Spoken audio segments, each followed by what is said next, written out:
up everyone, this is Anthony from Anthony's Customs, and for this review we're looking at the Star Wars Black Series 6-inch Darth Maul. Now you guys might have noticed that I don't really do Star Wars reviews, and by don't really I mean I never have. I'm not the biggest Star Wars fan. I'm familiar enough with it, but I'm not a huge fan. These aren't even my figures, the Black Series. I'm borrowing them to review them for you guys. But I'm knowledgeable enough to where I think I'll be able to get by. I know these guys have like magic powers, and they have these magic wand thingies that they point at each other. No, I'm just kidding. I know they're lightsabers. I'm just kidding around there. So anyway, these guys are considerably better than I thought they were going to be. Even Darth Maul, I know a lot of people thought his proto looked pretty crappy, and I have to say he's a lot better, a whole lot better in person. Anyway, he stands 6 1/4 inches tall. He's a little bit hunkered over right now with his hood on. This is the head with the hood. Obviously it's connected all one piece. You get an alternate head, and this one doesn't have the chin paint on it, if you'll notice. See how there's no red on his chin? So my buddy who owns these is going to have to get that replaced, but no big deal. Still really good though. We'll look at it real quick. Aside from the part that's missing, you can see that the paint apps are pretty solid. The eyes especially, get in there really close. They did a really good job on it.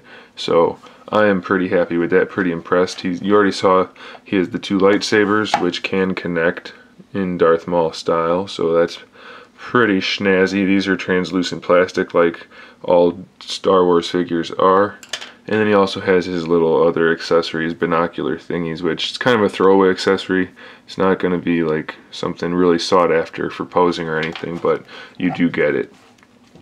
So with the hood on, the articulation is pretty limited. You do get to use the arms for the most part. They do get limited in the shoulder, but the elbows are pretty good. Wrists are still usable. Legs are still pretty usable. This is a soft material. It's not the best design. This droopy part back here just doesn't look very good.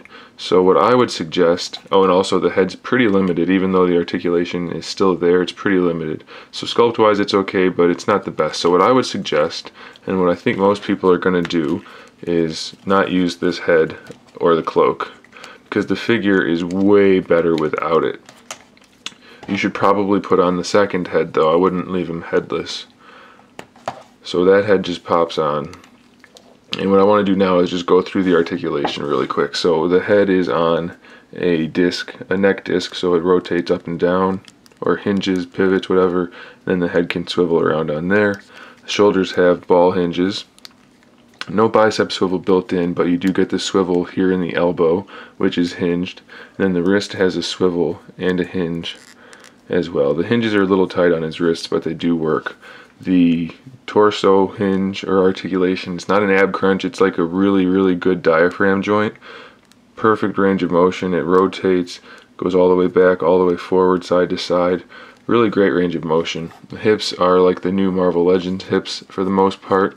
It's effectively a ball hinge, but it's not an actual ball. So they go out to the side, forward and back. They don't go out to the side as well as I would have liked, but they do go forward and back pretty well. So that's nice. Then they have the thigh swivel, a double jointed knee, good range of motion there. And then the foot has there's no shin swivel, which is fine by me, but then you have the hinge in the foot and the ankle rocker. So pretty good range of motion. You have some soft goods under here for the cloak, or whatever they're called, I don't know, robe. And then just some softer pieces of vinyl there. So he looks way better than the prototype made him look, especially once you pose him. He looks really good. I'm tempted to get this guy, even though I'm not going to be getting any of the other Star Wars figures, except for maybe Vader and maybe Fett when he comes out.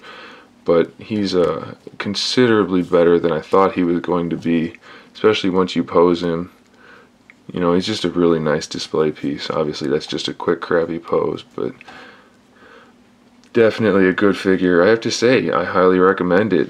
These guys make the Marvel Legends figures of late look pretty crappy. This guy has few paint apps on him, just in the nature of the figure, but some of the other ones have a lot of paint.